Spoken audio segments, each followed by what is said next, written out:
Bismillahirrahmanirrahim.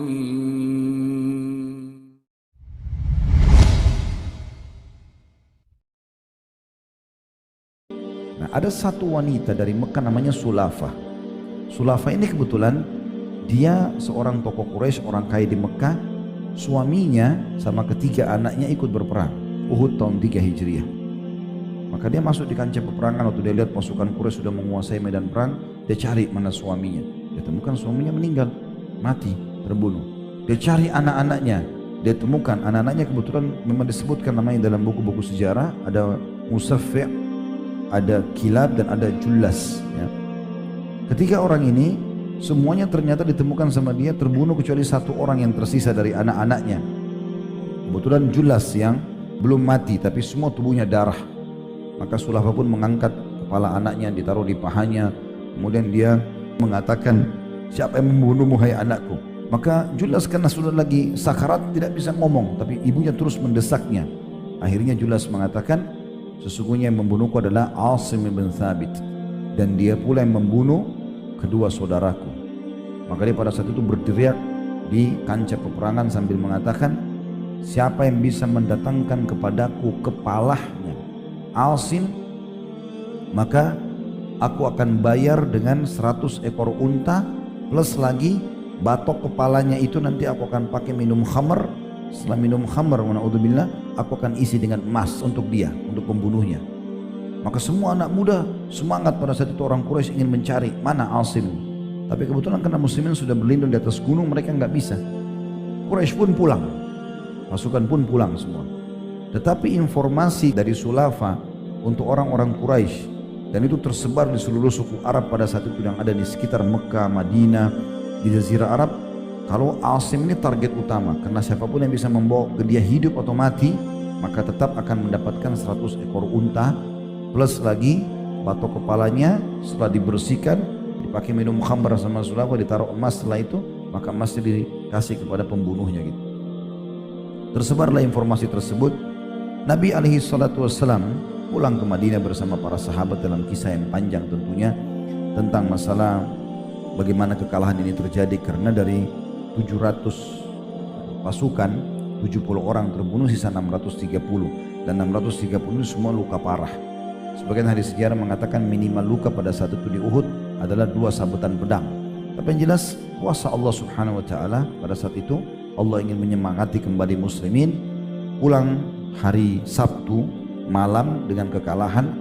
Subuh tidak banyak orang yang sholat pada saat itu karena banyak yang luka, mayoritas pasukan luka. Kemudian Nabi SAW terima wahyu, kalau semua yang hadir kemarin yang luka itu harus datang sekarang, kumpul lagi, kejar Quraisy, dan tidak boleh pasukan baru, harus yang kemarin. Maka di sini ujian yang sangat berat, luka di badan mereka minimal 2 sabetan pedang. Maka mereka pun pada saat itu semuanya tidak tersisa 630 orang bersama Nabi SAW keluar dan membentuk pasukan lalu mengejar Quraisy sampai ke wilayah Hamrat Asad. Kemudian intinya Nabi SAW tinggal selama 3 hari Hamrat Asad untuk menunggu Quraisy. Mereka tidak datang, maka pulanglah para sahabat dalam kondisi gembira. Tetapi tetap saja tadi saya bilang gejolak dari Sulafah ini, wanita yang tadi suami sama anaknya terbunuh besar. Terus saja dia kumandankan setiap hari. Tentu ada At-Tabari berkata tentang masalah ini, iya, maksudnya Sulafah akan memberikan hadiah sebanyak 100 unta bagi siapa saja yang berhasil membawa kepala Asim kepadanya. Lalu santerlah berita tentang nazarnya itu di tengah-tengah orang-orang Quraisy. Karenanya setiap pemuda Mekah pun berangan-angan dapat berhasil membunuh Asim bin Thabit, lalu menyerahkan kepalanya kepada Sulafah, hingga terjadi tragedi Ar-Raji' atau Bi'r Ma'unah pada tahun 4 Hijriah. Kisahnya teman-teman sekalian, ada sebagian orang suku Arab datang lalu mereka mengikrarkan syahadat di depan Nabi SAW. Terdiri dari 3 suku yang masyhur, yaitu suku Ra'al, Zakwan, dan Usayyah. Ketiga suku ini datang pura-pura masuk Islam.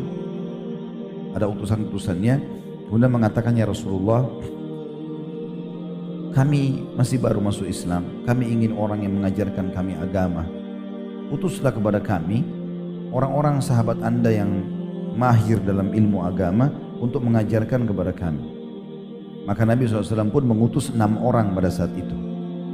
Mengutus 6 orang dan menunjuk Asim bin Thabit sebagai pemimpin mereka.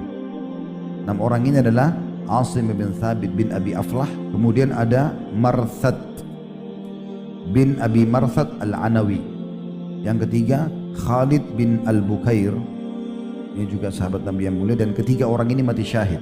3 yang tersisa itu ditawan, di antaranya Khubayb bin Adi, kemudian ada Zaid bin Dathna, kemudian Abdullah bin Tariq. Ke-6 orang ini diutus oleh Nabi SAW untuk mendatangi atau menemani suku-suku tadi agar bisa mengajarkan Islam. Mereka pun di tengah jalan tiba-tiba suku-suku ini mengatakan, sesungguhnya kami tidak masuk Islam dengan benar, tapi kami murni akan menjadikan kalian 6 orang ini sebagai tawanan, maka serahkan diri kalian. Pada saat itu ada 3 sahabat yang sepakat tidak mau menyerahkan diri sama orang kafir. Mereka tahu ternyata ini adalah para pengkhianat, yaitu Asim, Marthad bin Abi Marthad al-Anawi dan Khalid al-Bukair radhiyallahu anhum, ini tidak mau menyerahkan diri. Yang paling mengotot adalah Asim. Dia betul-betul mengatakan, aku telah bersumpah setelah masuk Islam agar tidak pernah Allah menyentuhkan kulitku dengan orang kafir. Jadi dia bersumpah begitu, dia minta kepada Allah agar jangan sampai dia tersentuh dengan orang-orang kafir. Diceritakan Umar bin Khattab radhiyallahu anhu, beliau mengatakan, Allah subhanahu wa ta'ala senantiasa menjaga seorang hamba yang beriman. Asim pernah bernazar dan bersumpah atas nama Allah untuk tidak disentuh oleh orang musyrik pun semasa hidupnya selama-lamanya. Maka Allah subhanahu wa ta'ala menahannya dari hal itu setelah wafatnya, sebagaimana dia telah melindungi dirinya dari hal itu semasa hidupnya. Karena terjadi sesuatu, akhirnya yang terjadi pada saat itu, Asim dengan temannya yang 3 orang tadi, Khalid bin Bukair dan juga Marthad bin Abi Marthad, 3-tiganya sepakat. Kata Asim, saya demi Allah tidak akan menyerahkan diri saya, kita melawanlah 3 orang ini sampai akhirnya terbunuh mati syahid. Dan waktu itu kebetulan suku Hudzail tidak tahu yang mana Asim, mereka tidak tahu, sampai akhirnya mereka mendesak 3 orang yang tersisa untuk mengakui.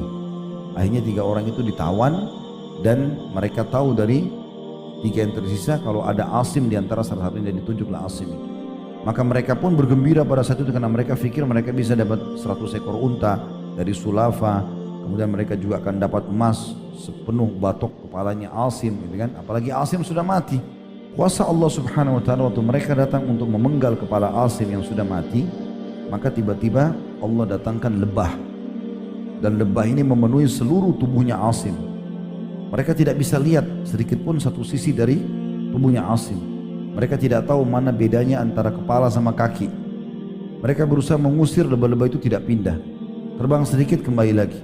Jadi mereka tidak pernah tahu. Maka mereka berkata satu sama yang lain, biarkan dulu sampai sore, mungkin nanti lebah-lebah ini akan pergi. Pada saat tiba sore hari, Allah datangkan banjir yang besar di lembah itu, kemudian membawa jenazah Asim radhiyallahu anhu entah kemana kuasa Allah subhanahu wa ta'ala. Akhirnya hajat dia sebagaimana Umar bilang tidak pernah lagi disentuh oleh orang-orang kafir. Kata penulis, Allah SWT telah menjaga kepala Asim yang mulia itu agar tempurung kepalanya tidak digunakan untuk meminum arak. Ia telah melindungi agama Allah, maka dia pun melindungi jasadnya.